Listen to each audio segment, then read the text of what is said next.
Hey everybody, we've got a really exciting treat for you all today.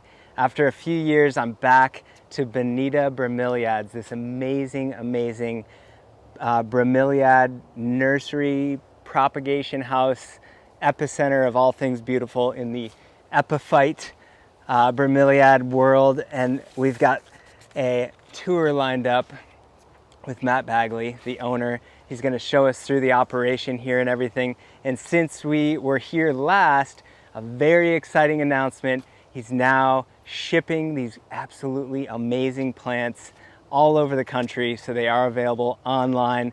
And we're going to show you through that whole process, some really cool things about the propagation of bromeliads, and show you through this incredible stock of these beautiful plants that they have here. So let's dive in.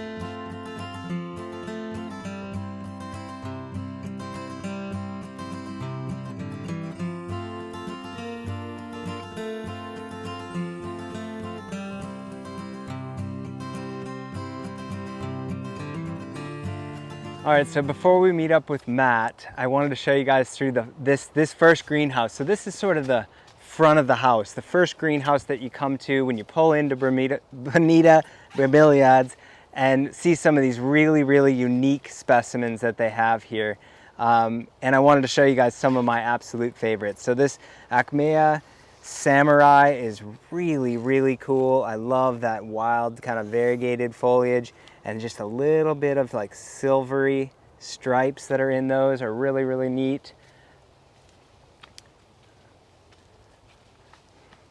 Love these big weird flopping foliage here. This is Patricia's Secret, and all of these do flower, so they send up a big flower spike, as you saw on these blue tangos back here. So all these Acmeas flower. I'm not sure if I'm saying that right. Acmea.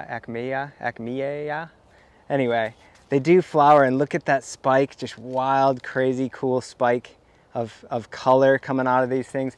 And they are pretty pokey. They do scrape you up a little bit, but it's just pure love. I really do believe that. I love bromeliads. They're really fun plants, and they're so wildly diverse. There's some really small, teeny, dainty little ones, and some big, beastly behemoths. And so some of these tables are also full of just straight up air plants, or what are known as air plants, epiphytes. And these little plants are, believe it or not, all this stuff is very much so alive, growing on these driftwood pieces. They're really cool, and they too do flower and are sending up little flower spikes and stuff. Just such cool plants. All these little epiphytes, these trays full of them here, are just so awesome. And it's going to be really neat to tour through and look at the propagation of some of this stuff and see what they're doing as they pot up some of these little pups and plant them up. They even harvest seeds out of these bromeliads and are planting by seed. Doing some really cool propagation here at Bonita Bromeliads, and creating absolutely award-winning, beautiful bromeliads. Really impressive. He's got some super rare varieties that are going to be really cool to see. I'm pretty excited. So I think it's about that time. So we're going to go link up with Matt in some of the back propagation greenhouses and really dive into the nitty-gritty of what's going on here at Bonita Bromeliads.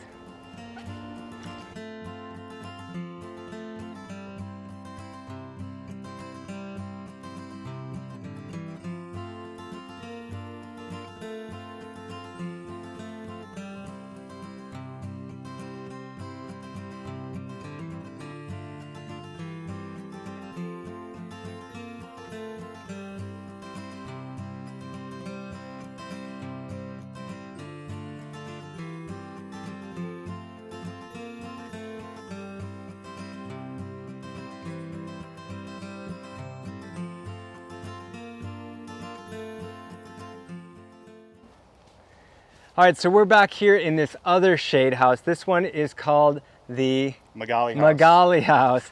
And this is Matt Bagley, by the way. So this is the owner of Bonita Bromeliads, and he's going to tour us through a little VIP tour here and show us through the workings of Bonita Bromeliads. And so why do they call this house, or why do you call this house the Magali house? This is Neo-Regalia Magali. It's one of the most popular plants we have. I can Of see color, why. Yeah. beautiful size. It's really kind of hardy for Florida. You know, it's not really a full sun, but it can take a lot of sun. Okay. Okay. It's a good survivor. It's a Grant Groves hybrid that's been around for probably like 30 years or so. Yeah. Yeah, it's a real classic. Any collection The red, has one of these. the like vibrant red color is probably Mm-hmm. super popular around Christmas time. Oh yeah, yep. You know, people. We did a sale on Christmas. Yeah, yeah. And then these get up to 2 feet wide. We don't. Yeah, they sell so awesome. fast that we don't really have like any big ones because they're just flying. Yeah. As soon as we grow. But the color's awesome. The color's awesome. I was also looking at these skinny little guys here are really, really cool. Yes. These Tillandsia are pink quill. Yeah, so this is a Tillandsia. It is. It's one of the few Tillandsias you can actually plant in soil. Okay. Because most of them are air plants and they don't like that. Yeah. These get a really cool bloom though. I'm not sure if we have any blooming now, but it gets this like pink sort of feathery looking. Okay. Bloom. Okay. I think I did see some of those up in the front house there. But the neat thing about this house, or all of these areas, is that just the unbelievable diversity in colors. I don't think people realize, because most people's introduction to bromeliads, if at all, is like maybe seeing a few offered as a house plant at like their local grocery store or a hospital plant or something like that. But very few people realize there's so much diversity in color and shape and size. I mean, there's some really, really weird, you know, funky, cool stuff. Bilbergia Casablanca, this is called. Casablanca, yeah. I mean, just to be able to combo these up into a mixed planter. With my company down here in Florida, C3 Gardens, we plant a tremendous amount of bromeliads. And because they're super hardy, they're tough, they can handle the shade, they can handle a little sun, you know, they can handle the drought, they can handle the wet. They really are just a bomb-proof plant, and you get a lot of color out of them. So it's sort of everything everybody's looking for. Yeah. And there's different ones that can handle different sorts of planting, like some can go in the ground, some can be mounted to trees. Yeah, yeah. So a lot of these that we're seeing here are planted in pots. Is that because they prefer to be in soil, or they just can handle it, but they also can handle being planted up in the air? Yes, a lot of the Neo-Regalia can be epiphytic, which means you can plant them in trees and mount them, or you can put them in the ground. So that's why they're probably the most popular genus that in Florida here. That's very cool. There's about 5,000 species of bromeliads. Neo-Regalia has several thousand, but the hybrids is where you get like tens of thousands of different types.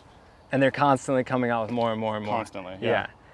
And so you guys here at Bonita Bromeliads are doing some propagation and some growing out of your own, which is really cool. So let's go and check out some of those areas and see where all this stuff, you know, comes from, where the magic happens. Let's do it.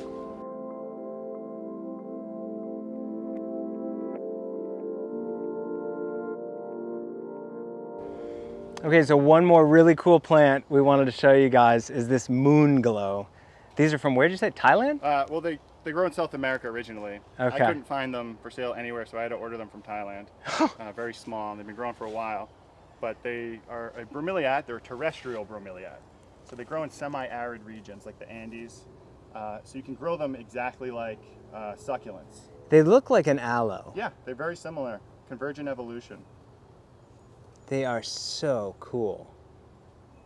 So I think bromeliads are the new succulent. Yeah, man, these are so cool.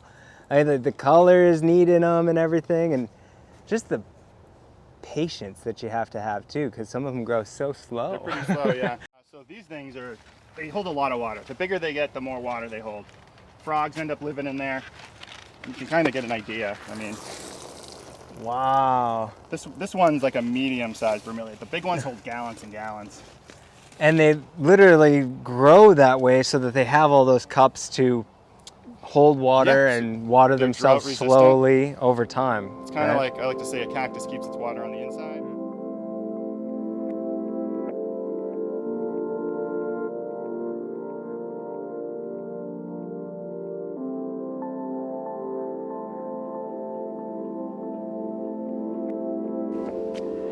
All right, so we're back here now in this little propagation area, one of several, but there's some really cool little plants here, little babies.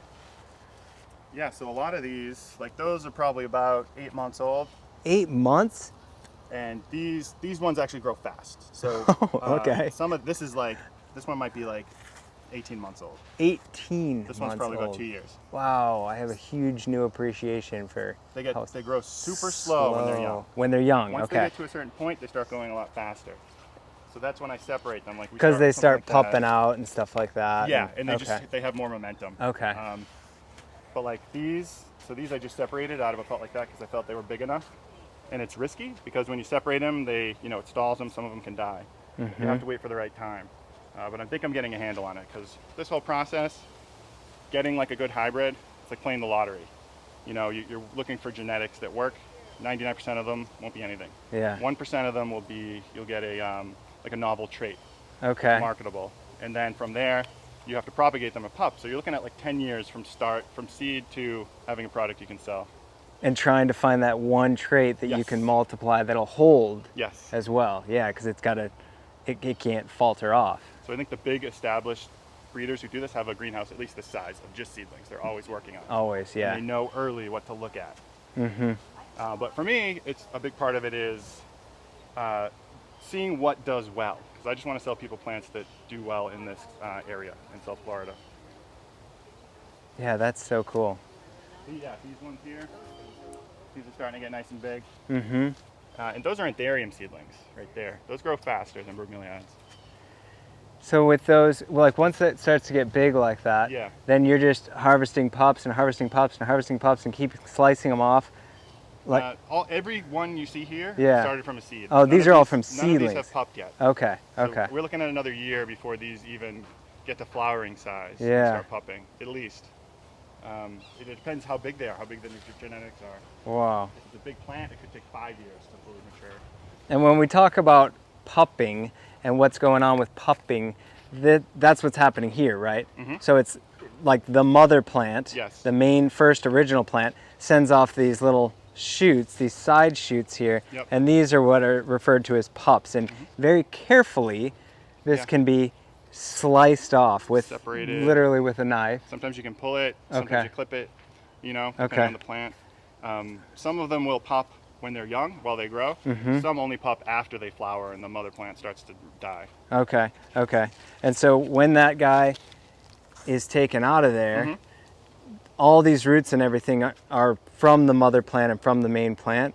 And are Yeah. you trying to take any of these roots or slice any soil with it? Sometimes with the pups, you'll get a little bit of rootage. Yeah. It's really good to have that. 'Cause Yeah. It speeds up the process. Right. I also wait a day after I separate them so that it can heal where you pulled it from, and that will less chance of it getting bacteria or something in there. Oh, wow. Yeah.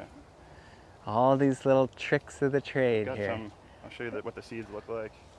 Some people in the bromeliad community will send me seeds sometimes because they don't have time to grow them or they don't have space. So, like, Okay. that's cool. Oh my gosh, And they're we can so just- small. They're tiny, and you Yeah. sprinkle them, and they start off so small and so delicate that I have to keep them in a tray of like water. Mhm. If they dry out for even a few hours, they're dead at that size. Oh my gosh. Yeah. And so then they go into something like this where you've got like 100 Yes. plants. Yep. So those I Tiny, just took tiny little out of plants. the water tray. Okay, so water tray to a pot like that of like 100, and then you'll divide all those tiny little Yeah. guys up and transfer them into these and Yes. keep going. I'll Man, probably wait about 6 months before. I 6 transfer months, those. yeah. And those are desert rose seedlings right there. Those grow way faster. Oh, those are cute. Yeah. They're like little toes Yeah. sticking up. Super, super fun. Well, I think that one of the most exciting things going on here at Bonita Bromeliads, after the last time we were here and we did a video with Matt, I really got excited about what Matt's doing out here and everything. I suggested to him, I said, you really should start selling your plants online, making them available to all of you out there and everybody all over the place, because these are really unique, really well grown and loved, amazing plants, and people just don't have access to this kind of stuff. And knowing how well they do indoors as houseplants is Yeah. so cool. They A lot have of them do. colorful, vigorous, really beautiful plants, and now they're available online. And Matt and his team are literally shipping them right out of here. I mean, these are the plants that you're getting. Yeah. which is really cool. So you said the most popular size plant that you're shipping is like, Yeah. which is this, Because of right? the weight. Okay. A lot of bromeliad sellers only sell bare root. But since these are small, I think it's better to sell them with the pot. So, Yeah, I would say know. so. To me, that makes more sense. So when you ship a plant like this, this whole thing will slide right into a box, and when they open it up, they pull it out. You know, it looks a little. Well, it's been little tucked weird, up. but Yeah. Give it a day or two, you water it, and it comes right back. And they ship fine. They can sit in a box for a few days, no problem. Weeks. Weeks. We've had them. Yeah. Sometimes if the packages get lost at Christmas time, they show up 3-4 weeks later, and the plants they bounce right back. Yeah, they're tough plants. As long as they don't freeze. Well, I don't like freezing either. That is so cool. So what's the website then? BonitaBromeliads.com? That's it. Okay, BonitaBromeliads.com. We'll put that on the screen so you guys can check that out. But please do check out BonitaBromeliads.com. It's so cool. You can order some of these plants, little guys, big guys, and everything in between online. They're constantly updating their website so that you guys have access to all this really, really neat and rare, unique, super cool plants here from Bonita Springs, Florida, to you. So these are Pretty super awesome. rare. One of my favorites. I haven't seen them for sale at any nurseries in Florida or anywhere in the United States or anywhere online. So this is it? Yeah. Okay, what are they called? It's an Alcantara hybrid called Red Spot. Red Spot. Yes. Alcantara hybrid Red Spot. This one might have something written on it. What's it say? To Jack Barnwell from Bonita Oh, Bromeliads. you're kidding me! Really? Yeah, thanks for making these videos. Oh my gosh, man. Oh, I'm excited. I'm super excited. Nice. They can handle a lot of sun. I got just the spot for this. Yeah, when they get big, look at that. It's gorgeous. I mean, they're incredible. Oh, I'm excited. It does say to Jack Barnwell right on there. Look at that. Oh, that's exciting. Thank you, man. Yeah, my pleasure. Well, this has been a real treat, and I didn't expect to get a rare bromeliad out of the deal, but I hope you guys all enjoyed this little tour through this really cool institution of bromeliad propagation and making it all happen here. Small little nursery, doing it the right way and doing some really, really cool, beautiful stuff. Go ahead and check them out, BonitaBromeliads.com, and order yourself up something. Well, these aren't available. These, we occasionally have these. Come on, only for this guy. Okay, sold out. That's right, that's right. Here. Yeah, these are cool, really cool. Anyway, check them out. Thanks, guys. We'll see y'all again soon. Cheers.